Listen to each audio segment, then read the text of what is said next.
السلام علیکم ورحمۃ اللہ وبرکاتہ۔ الحمد للہ رب العالمین وبہ نستعین وعلی آلہ واصحابہ اجمعین ومن تبعہم بإحسان الی یوم الدین، اما بعد۔ عن ابی ہریرہ رضی اللہ عنہ قال قال رسول اللہ صلی اللہ علیہ وسلم لا تحاسدوا ولا تناجشوا ولا تباغضوا ولا تدابروا ولا يبيع بعضكم على بيع بعض وكونوا عباد الله إخوانا المسلم أخو المسلم لا يظلمه ولا يخذله ولا يكذبه ولا يحقره التقوى هاهنا، ويشير إلى صدره 3 مرات بحسب امرئ من الشر أن يحقر أخاه المسلم كل المسلم على المسلم حرام دمه وماله وعرضه، رواه مسلم۔ رب اشرح لي صدري ويسر لي أمري واحلل عقدة من لساني يفقهوا قولي، سبحانك لا علم لنا إلا ما علمتنا إنك أنت العليم الحكيم۔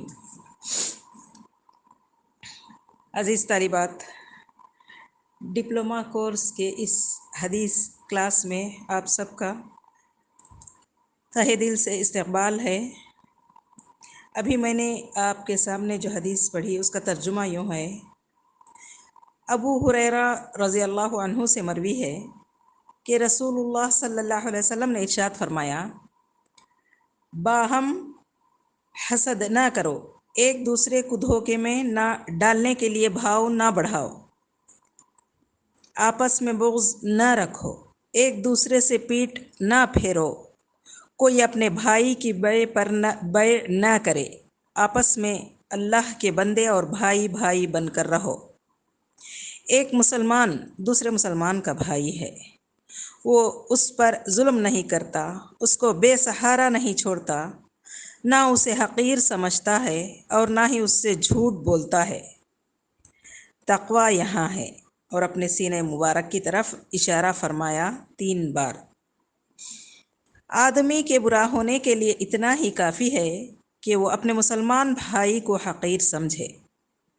ایک مسلمان کا سب کچھ دوسرے مسلمان پر حرام ہے، اس کا خون بھی اور اس کی دولت اور عزت بھی۔ صحیح مسلم، ابو داؤد اور ترمذی وغیرہ۔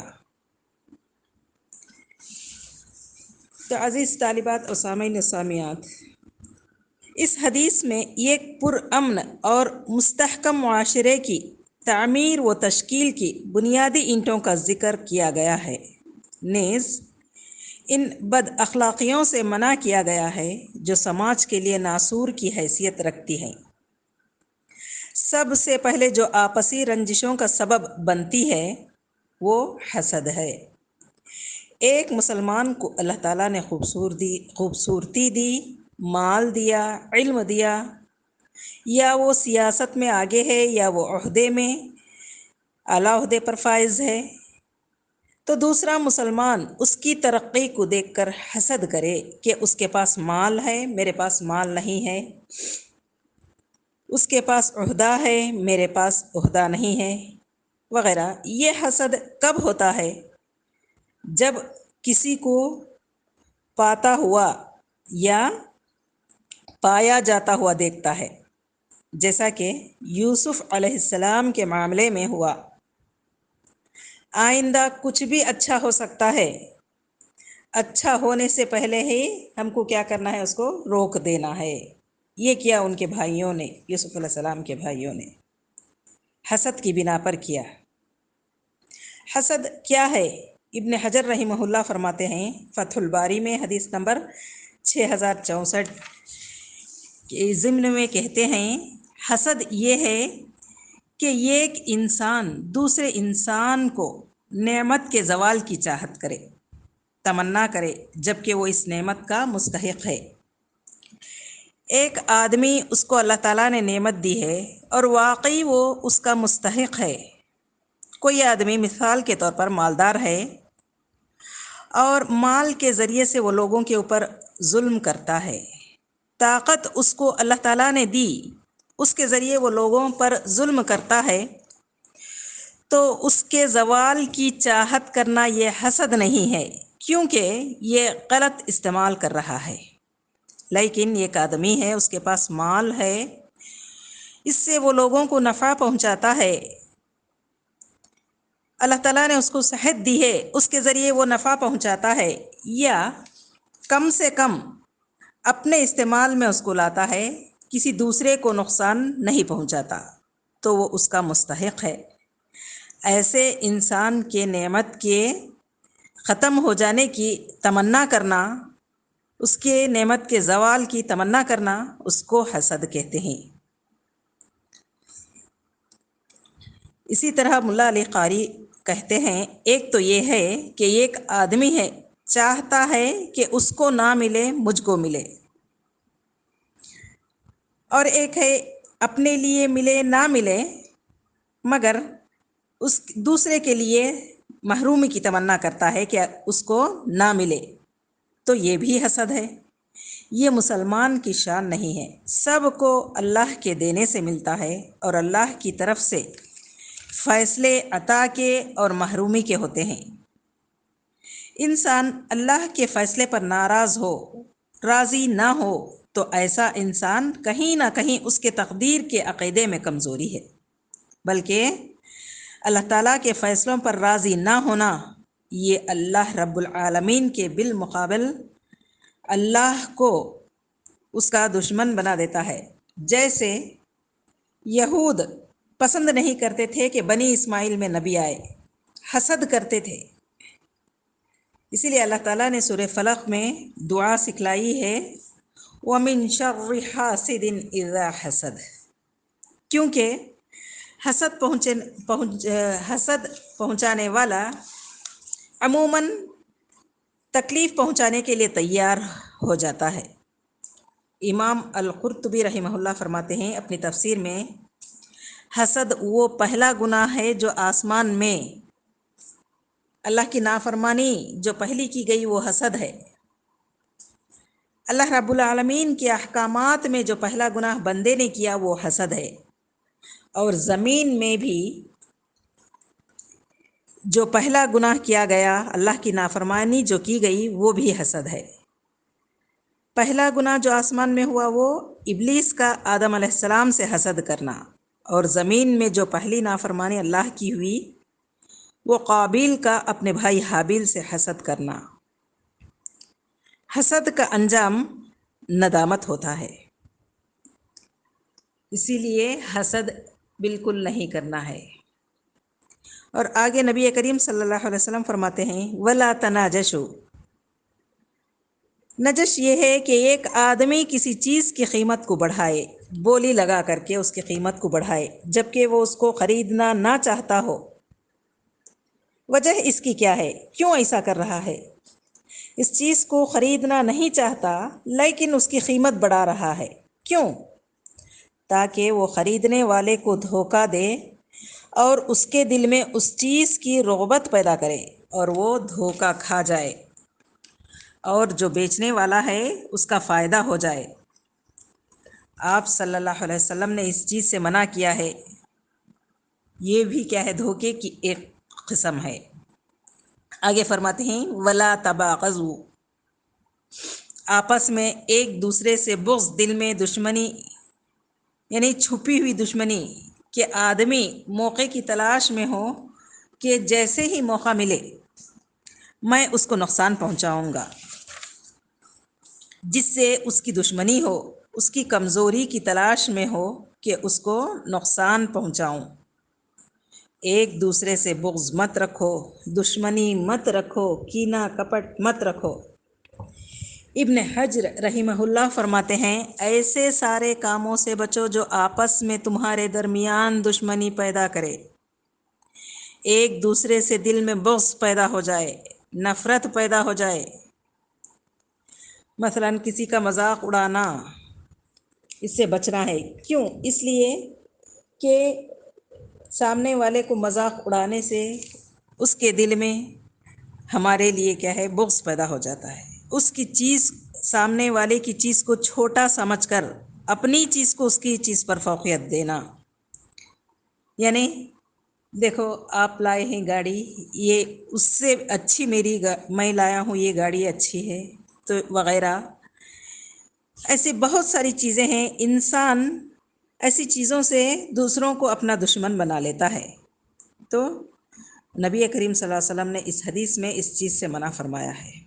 آگے فرماتے ہیں ولا تدابرو، آپس میں ایک دوسرے کو پیٹ مت دکھاؤ، ایک دوسرے سے تعلقات رشتے ناتے کاٹو مت، اپنے بھائیوں کو پیٹھ نہ دکھاؤ، پیٹھ پھیر کے تم ان سے اعراض نہ کرو، ذرا سی بات پر رشتے مت توڑو، بلکہ تعلقات مضبوط بنانے کی اس کی اپنی چاہت ہو۔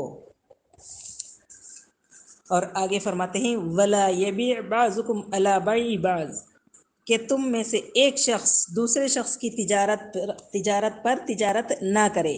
شیخ ابن عثیمین رحمہ اللہ فرماتے ہیں کہ تم نے ایک شخص کو دیکھا، اس نے 50 روپے میں ایک چیز بیچی، تو تم خریدنے والے کے پاس آئے اور اس سے کہنے لگے کہ میں یہی چیز تم کو 40 روپے میں دیتا ہوں، یا تم یہ کہو کہ 40 روپے میں میں اس سے اچھی چیز تم کو دیتا ہوں۔ فرماتے ہیں کہ یہ اپنے بھائی کی تجارت پر تجارت کرنا ہے اور یہ چیز حرام ہے۔ کوئی شخص کسی سے کوئی معاملہ کر رہا ہے تو تم بیچ میں جا کر اپنا معاملہ میرے ساتھ کرو، یہ کہنا جائز نہیں ہے۔ آگے فرماتے ہیں وَكُونُوا عِبَادَ اللَّهِ إِخْوَانًا، شیخ ابن عثیمین رحمہ اللہ کہتے ہیں یہاں یہ بات بتائی گئی ہے کہ تم اللہ کے بندے ہو۔ اللہ کے بندے مطلب اللہ کے غلام ہو۔ عبدہ کا مطلب کیا ہے؟ غلام۔ غلام ایک دوسرے پر فخر نہیں کرتے، آپس میں عاجزی اور ایک دوسرے سے مل جل کر رہنے کا مزاج ہونا ہے۔ رحمان کے بندوں کی شان تو یہ ہے کہ اللہ تعالیٰ کی عظمت کا احساس ان کے دلوں میں ہوتا ہے، تو نتیجہ یہ ہوتا ہے کہ وہ زمین پر چلتے ہیں تو گھمنڈ سے نہیں بلکہ عاجزی کے ساتھ چلتے ہیں، اور جب جاہل ان سے الجھ پڑتے ہیں، بحث و مباحثہ کرتے ہیں، تو کیا کہتے ہیں؟ سلامتی کی بات کرتے ہیں، چاہے قول سلام ہو السلام علیکم، یا پھر ایسی بات ہو جس میں سلامتی ہو، جو بد اخلاقی سے پاک ہو۔ تو رحمان کے بندے ایسے ہوتے ہیں، مسلمان کو ایسا ہونا چاہیے۔ اللہ کے بندو تم صحیح معنوں میں ایک دوسرے کے بھائی بن جاؤ۔ شیخ ابن عثیمین فرماتے ہیں بھائیوں کی شان یہ ہے کہ ہر شخص اپنے بھائی کے لیے وہی پسند کرتا ہے جو اپنے لیے پسند کرتا ہے۔ کوئی حسد نہیں کرتا، چال بازی نہیں کرتا، نقصان نہیں کرتا، کسی کا دوسرے بھائی کا حق نہیں مارتا، بلکہ خیر خواہ ہوتا ہے۔ وَكُونُوا عِبَادَ اللَّهِ إِخْوَانًا، اللہ کے بندو تم آپس میں ایک دوسرے کے بھائی بن جاؤ۔ پھر آپ صلی اللہ علیہ وسلم نے فرمایا المسلم اخو المسلم، اگر دیکھا جائے تو ایک مسلمان واقعی میں دوسرے مسلمان کا بھائی ہوتا ہے۔ سگے بھائی ہی آپس میں بھائی نہیں، بلکہ ایک مسلمان دوسرے مسلمان کا، چاہے وہ اپنے ہی ملک کا ہو چاہے غیر ملک کا ہو، مگر اسلامی بھائی ہوتا ہے۔ قرآن مجید میں بھی اللہ تعالیٰ سورہ حجرات آیت نمبر 10 میں ارشاد فرماتے ہیں انما المؤمنون اخوہ، ایک مومن آپس میں بھائی ہوتے ہیں۔ اس آیت سے اور اس حدیث سے یہ بات معلوم ہوئی کہ ایک مسلمان دوسرے مسلمان کا اور ایک مومن آپس میں بھائی ہوتے ہیں۔ لا یظلمہ ولا یخذلہ، یہاں دو باتیں بتائی گئی ہیں۔ ایک مسلمان نہ خود کسی پر ظلم کرتا ہے اور نہ وہ اس پر ظلم ہوتے ہوئے دیکھ سکتا ہے، یعنی اس پر ظلم ہوتے ہوئے ویسے ہی چھوڑ دیتا ہے، بلکہ وہ اس پر ظلم ہونے سے روک لگاتا ہے۔ یخذلہ کے معنی ہے وہ اپنے بھائی کو بے یار و مددگار نہیں چھوڑتا، بغیر مدد کیے نہیں رہتا۔ معلوم ہوا کہ مسلمان دوسرے مسلمان پر ظلم بھی نہیں کرتا، اور اس پر دوسرا کوئی ظلم کرے وہ ایسا بھی ہونے نہیں دیتا، اور اس کو بے یار و مددگار بھی نہیں چھوڑتا۔ آگے فرماتے ہیں لا یکذبہ، شیخ ابن عثیمین رحمہ اللہ کہتے ہیں ایک مسلمان دوسرے مسلمان کی تکذیب نہیں کرتا، یعنی اس کو ایسا نہیں کہتا کہ تو جھوٹا ہے، ایسا نہیں کہہ سکتا۔